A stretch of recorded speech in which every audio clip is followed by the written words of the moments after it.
Deputy CM Pawan మరోసారి ఆగ్రహం వ్యక్తం చేశారు.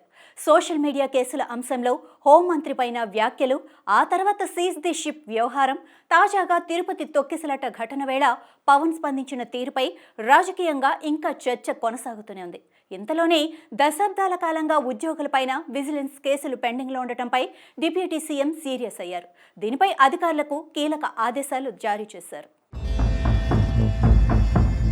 ఉద్యోగులపైన సుదీర్ఘకాలంగా పెండింగ్లో ఉన్న విజిలెన్స్ కేసులపై డిప్యూటీ సీఎం పవన్ ఆరా తీశారు. ఇన్నాళ్లు పెండింగ్లో ఉండటం ఏంటని నిలదీశారు. ఎన్ని కేసులు ఇలా పెండింగ్లో ఉన్నాయని లెక్కలడిగారు.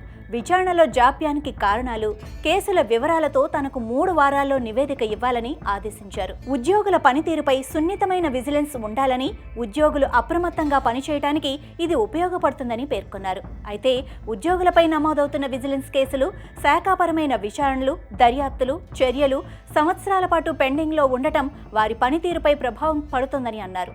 తన పరిధిలో ఉన్న పంచాయతీరాజ్, గ్రామీణాభివృద్ధి శాఖ, ఆర్డబ్ల్యూఎస్, అటవీ శాఖల్లో విజిలెన్స్, ఏసీబీ శాఖాపరమైన కేసుల వివరాలు, అవి ఎంతకాలంగా పెండింగ్లో ఉన్నాయి, అందుకు గల కారణాలపై 3 వారాల్లో సమగ్ర నివేదిక ఇవ్వాలని సంబంధిత శాఖల ముఖ్య కార్యదర్శులను ఆదేశించారు.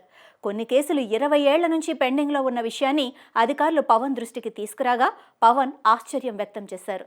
అపరిష్కృత కేసుల వల్ల అధికారులు, సిబ్బంది ఉద్యోగ విరమణ తర్వాత కూడా రిటైర్మెంట్ బెనిఫిట్స్ పొందలేకపోతున్న విషయం చర్చకు వచ్చింది. వీటి కారణంగానే పదోన్నతుల్లో వెనుకబడిన అధికారులు కూడా ఉన్నారని ఆగ్రహించారు. విచారణ వేళ తగిన పత్రాలు అందుబాటులో ఉండటం లేదని, దీని కారణంగా జాప్యం జరుగుతోందని అధికారులు వివరించారు. దీంతో తన శాఖల పరిధిలో విజిలెన్స్ నివేదిక ఆధారంగా తీసుకునే చర్యల్లో వేగం పెంచేందుకు పవన్ ప్రత్యేక మార్గదర్శకాలను సూచించారు. ఏదైనా విషయంలో అధికారులు, సిబ్బందిపై ఆరోపణలు వస్తే ప్రాథమిక విచారణ పకడ్బందీగా జరపాలన్నారు.